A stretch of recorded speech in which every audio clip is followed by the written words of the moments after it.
বেগুনের চারা লাগাবো। তোমার এই যে টবটার মধ্যে নিচে অনেক ফুটা আছে, অনেকগুলো করে ফুটা থাকে, মাটি পড়ে যাবে জন্য আমি একটা ন্যাকড়া পাইতে দিলাম। এবার ওই যে কলার মোচা খাইছিলাম, কলার মোচার যে ফেলানি যাওয়া অংশগুলো থাকে পাপড়িগুলা, সেগুলো আমি ছোট ছোট করে চিকন চিকন করে শুকায় নিছি।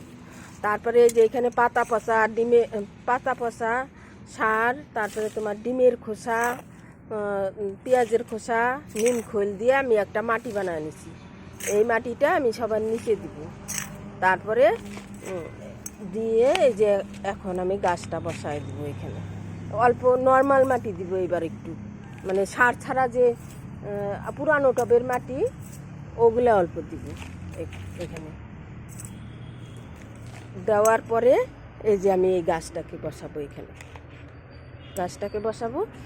এখন আমার নিচে আমি সারালা মাটি দিলাম, ওখানে নিম খোল দেওয়া আছে, ছাই দেওয়া আছে, অনেক কিছু দিয়ে নিচের মাটিটাকে বানাইছি পাতা পচা সার দিয়ে।